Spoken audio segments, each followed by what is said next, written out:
This one trait is absolutely worthless. But the challenge is so many of us possess it and dwell on it in our lives and really prevents us from achieving a higher level of success. That's the discussion of today's Speak and Get What You Want podcast here with the great Francis Jones. How you doing, Francis?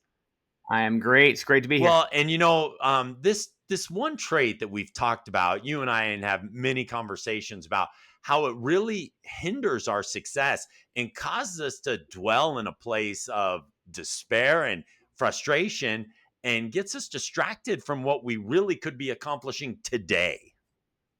Right?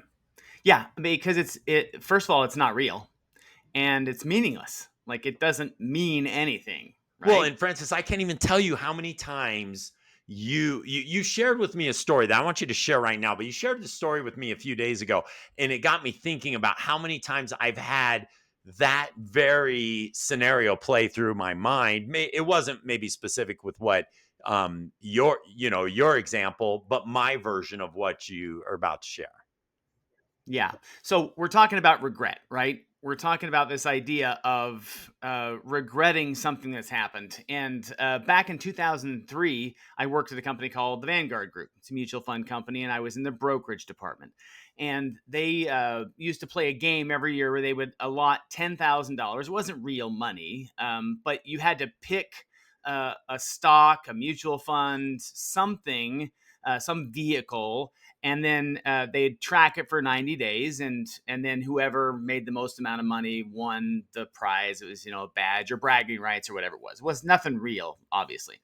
And I wanted to get the most bang for my buck, and I was new to the brokerage, so I decided to buy options of Marvel Comics. And I was able to buy 6,666 shares of Marvel Comics back in 2003, and it did okay. I mean, I didn't win the contest, but I was curious the other day, given the rise of Marvel and the purchase by Disney and all that other stuff, what would happen? What would those 6,666 shares, my 6,666 shares, be worth today if I had held on to them? And those 6,666 shares, that $10,000 worth of Marvel Comics, would be worth $1.2 million today.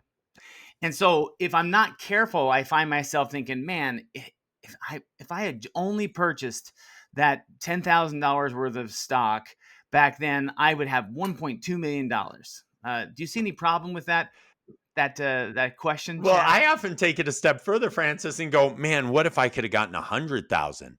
I would have Right. $12 million Right. right now. But Right. it's a flawed way of thinking. Right. Very flawed for a couple reasons. One, I didn't have $10,000. Like I didn't have, like, it wasn't real money. It was never going to happen. And if I had had $10,000, if someone said, "Here's a $10,000 bonus for doing a great job at Vanguard," I'm not buying 6,666 shares of Marvel Comics. Right. I'm going to fix the floor in my house, or I'm going to put a new AC in, or I'm going to save for my kids' college. I'm not going to invest it in Marvel Comics. That's the first big flaw. Second flaw is, and I mentioned this to you as well, given my propensity to shy away from that, when that $10,000 reached a value of $100,000, I'm probably out. Right. I'm probably out. And then if you want to talk about real regret, talk about real regret, but it's still pointless. It doesn't really matter, right? One of the biggest challenges we have with regret is that you can't look forward while you're looking back. You can't, if you're looking back at that, you can't move in any meaningful direction, right?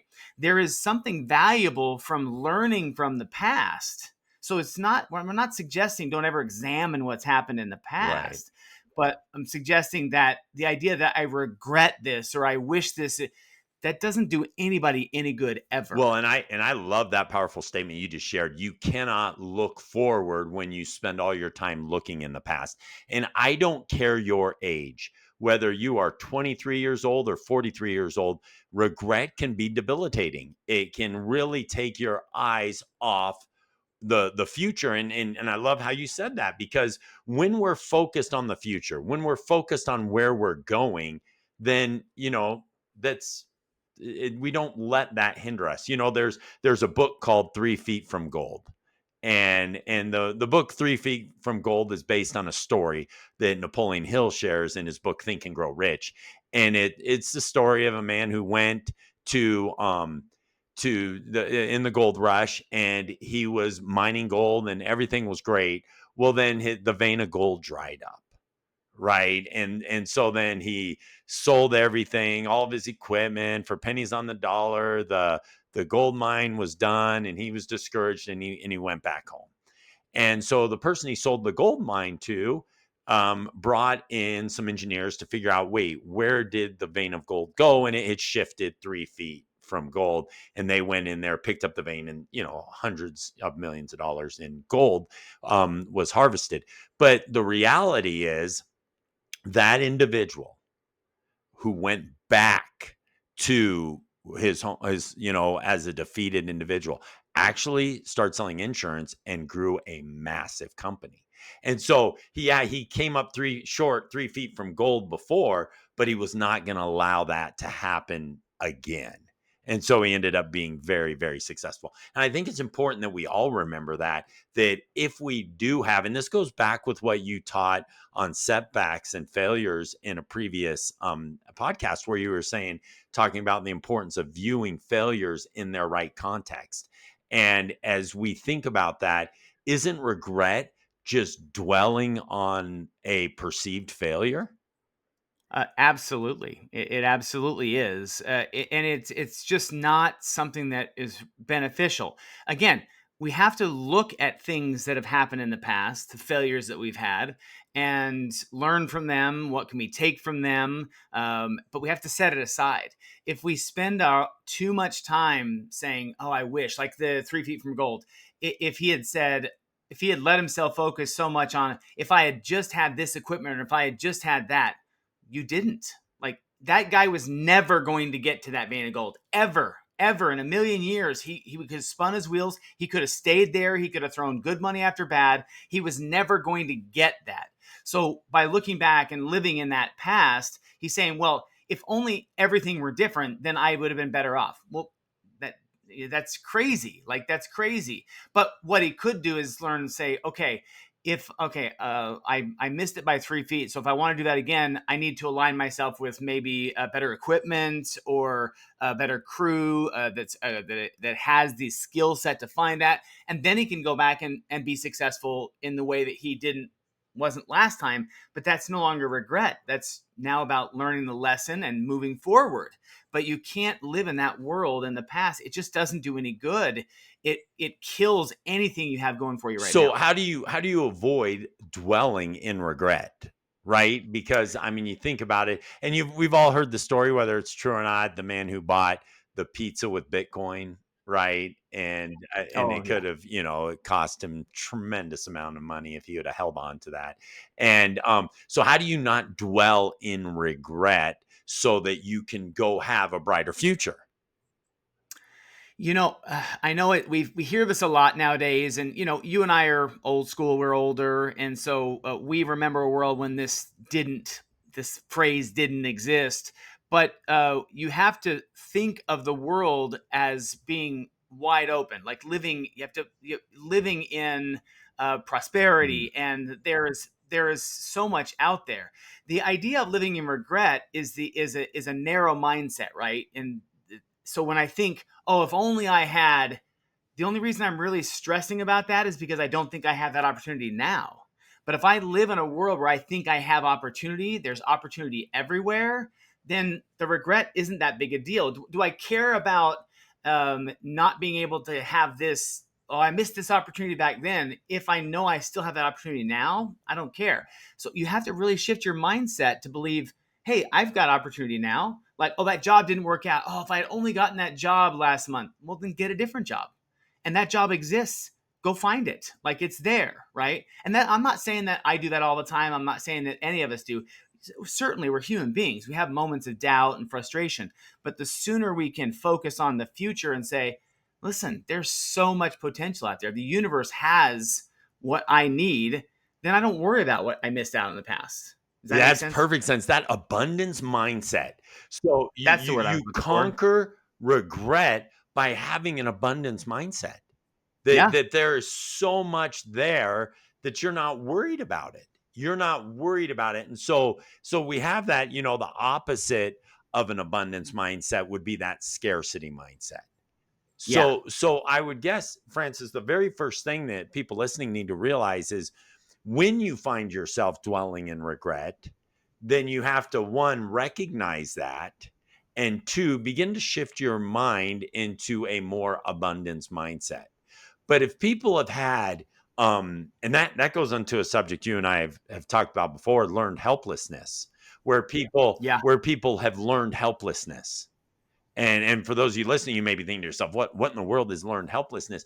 It's where you've experienced setback after setback after setback. So you feel like, oh, it doesn't matter what I do, right? That Right. I'm never going to achieve what I want to achieve. But I love that you're saying you have to shift from that learned helplessness to the abundance mindset. And I think the very first thing you have to do in order to do that is to simply recognize where you're at and where your Oh, mind is. 1000%. You have to recognize that you're in that and to be able to pull yourself out of it. I I I'm a huge sports fan. I love sports more than I wish I didn't love sports as much as I do. But I'm in Arizona, so I'm a Suns fan. The Suns were up 2 games to nothing over the Bucks in the NBA championship a few years ago, and then they lost four straight. And I'm despairing. How much regret do I have about them losing that 4-0 lead if I believe they're going to win the championship next year? Right? I mean, I'm disappointed. Disappointment's not regret, right? Right. I'm disappointed they didn't win. But if I thought that was the only chance they were ever going to have to win the championship, which now has kind of turned out to be true. But in the moment, if you said to me, Francis, trust me, a championship is possible around the corner, how much am I really worried about the one that we didn't get, right?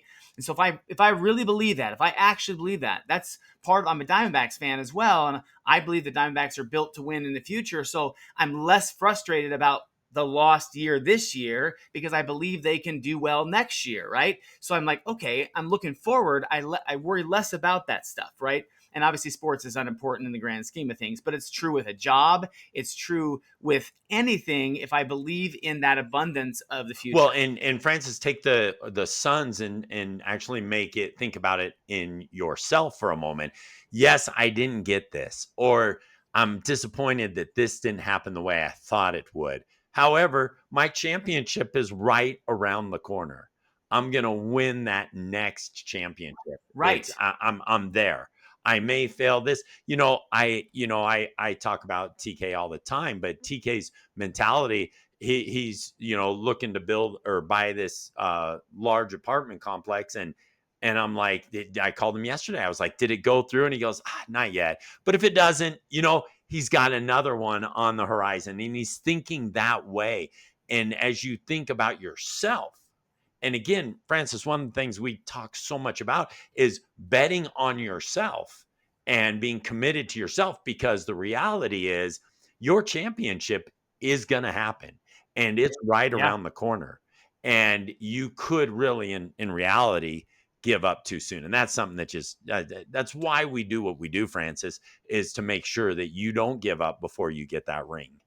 Yeah, and I love that because the sports analogy only goes so far because obviously I don't have any personal Right. control over what those teams do, right? And so it's an analogy to help explain the concept, but in reality, it doesn't. I That's even worse. To have regret about something you have no control over is even worse than that. Well, if only my boss hadn't quit the Right. company. Well, okay. Well, what was I going to do to change that, right?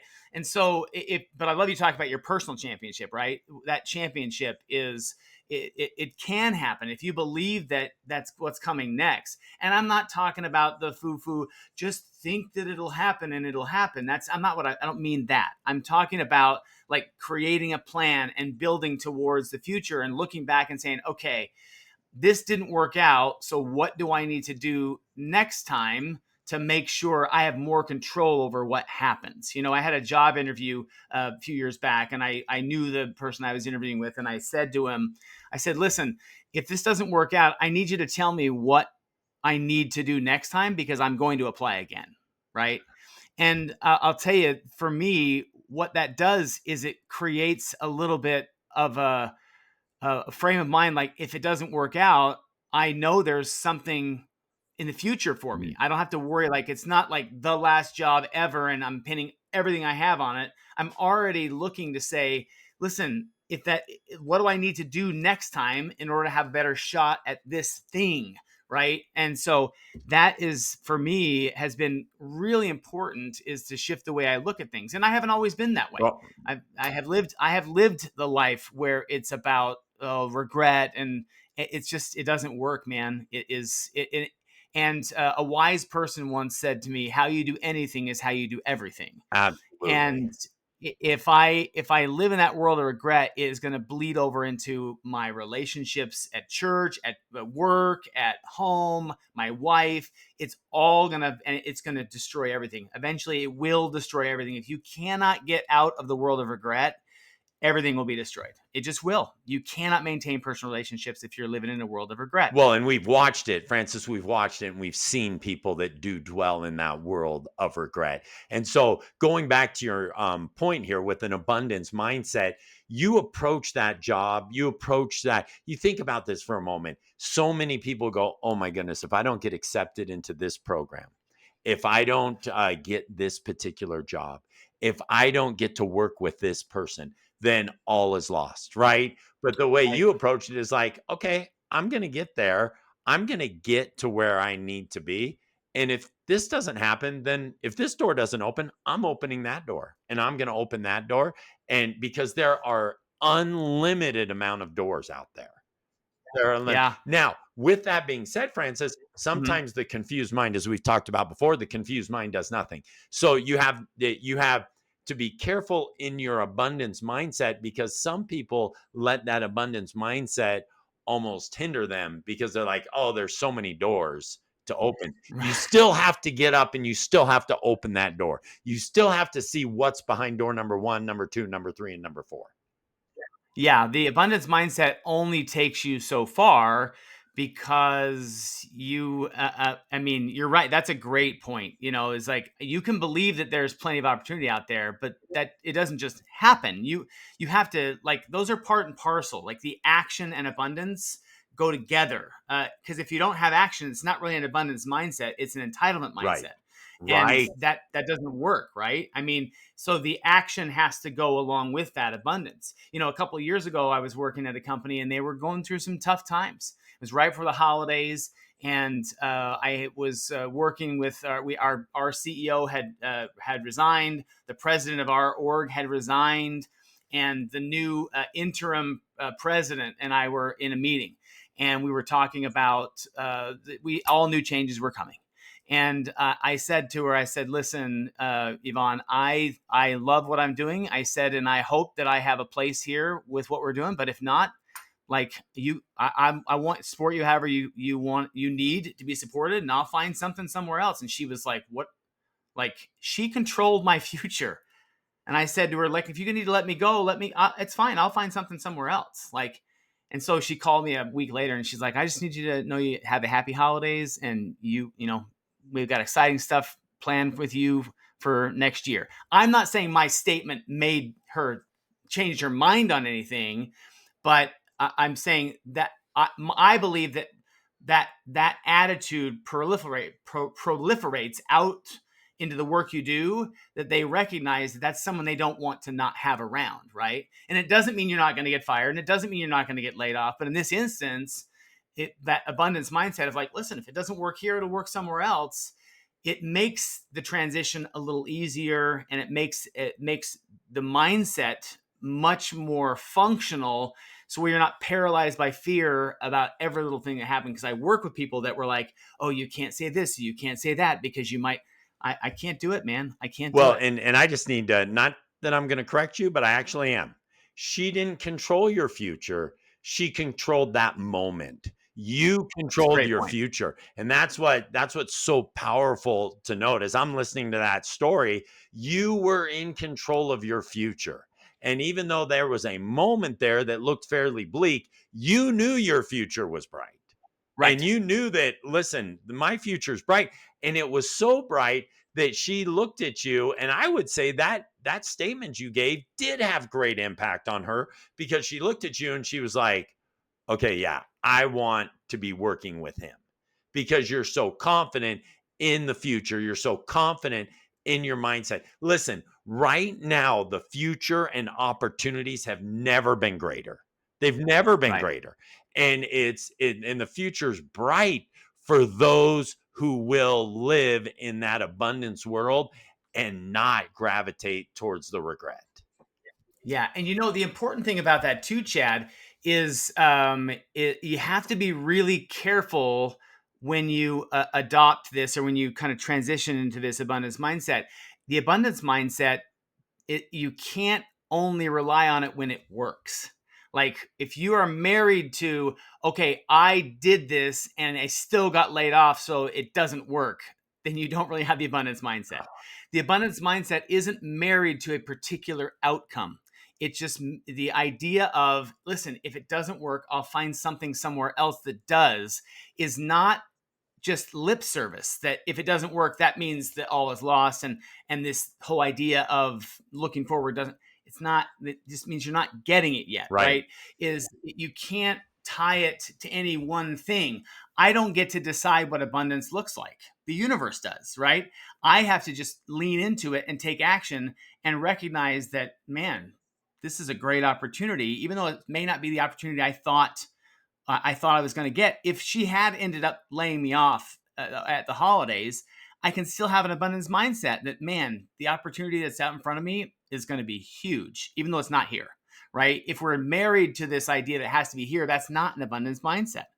And You got to be careful well, with that. you not only do you have to be careful with it, it feeds the learned helplessness that we were talking about before, right? Correct. Because where you said, "Oh, you know what? It's all going to work out. I know my future is bright."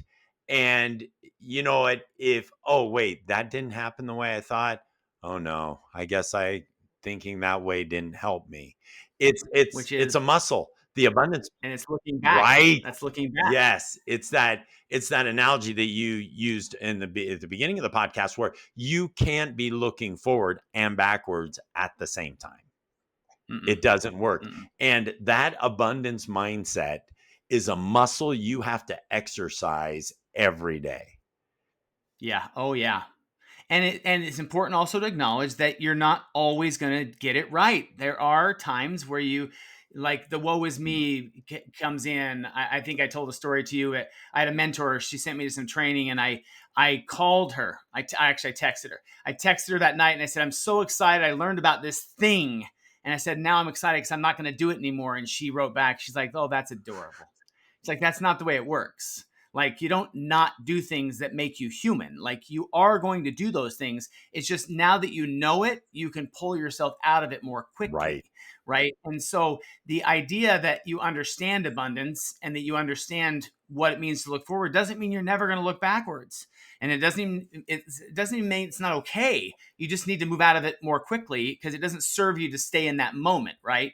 And so yes, you're going to fall, you're going to fail, you're going to slip back into old habits. Just hopefully you can move forward more quickly and more effectively, so you can get where you want to go, where you need to be, better and faster. Right. And also, if Francis, you have to recognize it. You have to be quick to recognize, okay, this is where I'm at, this is what I'm doing. And I love Correct. that what your mentor taught you there, because when she said, "Oh, that's adorable," what she really was saying, don't let down your guard. Don't let down your Right. guard, because what you were saying is, I think I've got this figured out. I've got this figured out. This is great. Check the box. And what she was saying was, Francis, don't let down your guard. This is something you got to work at all of the time. Right, because what's the danger if I think I've got this figured out and I check the box? What happens the next time human nature kicks in and I get discouraged, or I this thing that I had learned didn't work? Then I say, "Oh, that doesn't work.